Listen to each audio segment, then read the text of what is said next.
how should you really be eating according to traditional or classical Chinese medicine?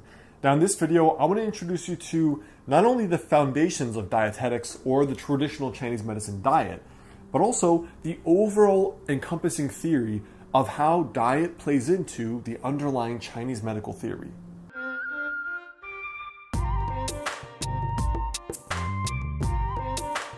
Hey guys, I'm Alex Hein, author of the book Master the Day, and current doctoral student in traditional or classical Chinese medicine. So there's a little bit of background theory we need to go through to talk about how diet is approached in classical Chinese medicine.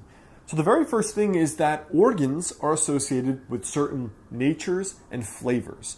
So what that means is, for example, the spleen and the stomach are an organ pair that are linked, and they are associated with the flavor of sweet. The lung and large intestine, they are an organ pair, and they are associated with the flavor of spicy or acrid. The kidney and the bladder are considered an organ pair, and they are associated with salty. The liver and the gallbladder are an organ pair, and they are associated with the flavor sour. And then the heart and the small intestine are an organ pair, and they are associated with the flavor bitter. Now, what this means is that the ancient physicians observed that there was a relationship between certain foods and certain organs. So, for example, with spicy or acrid and the lung, it might be like, what is it? This is some hippie stuff. But if you think about what happens when you eat some really spicy chilies, what's the first thing that happens? Well, first of all, your nasal passages open up like this. Mucus starts coming out of your nose and your throat. You start salivating. The lungs open up more. It's because of the spicy nature of that food. And this is what the ancients observed regarding how food affects physical organs in the body. But the first concept here is understanding the energetics of food. So really what this just means is understanding the qi and the flavor. So the qi is typically the temperature of the food, and the flavor is the 5 flavors that we just talked about. So the qi could be, for example, hot, warm, neutral, cool, or cold.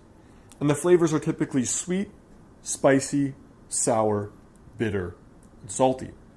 So some examples of the qi or the temperature are something that's hot would be something like alcohol, or ginger, chilies, or peppers.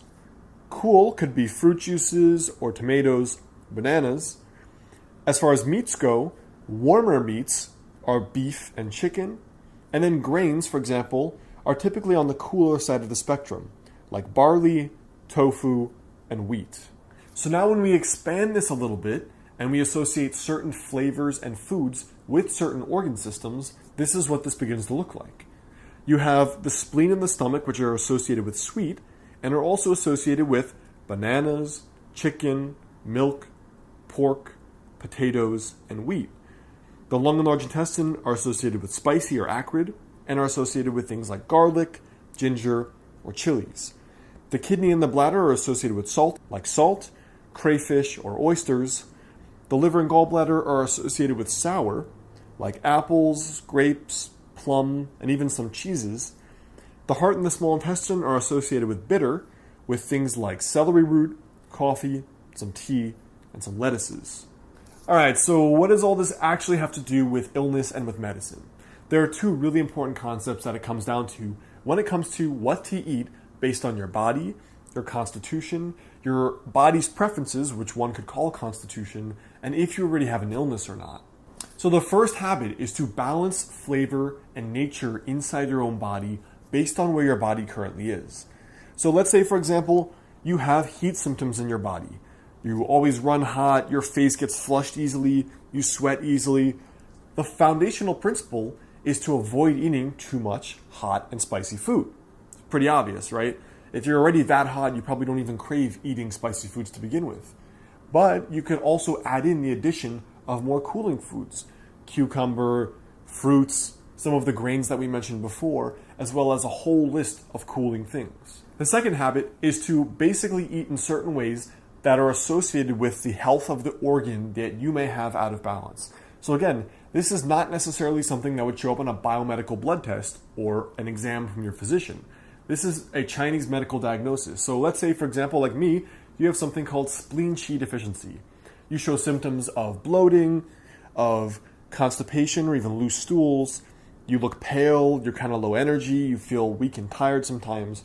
This would be a dietary approach for someone with spleen qi deficiency.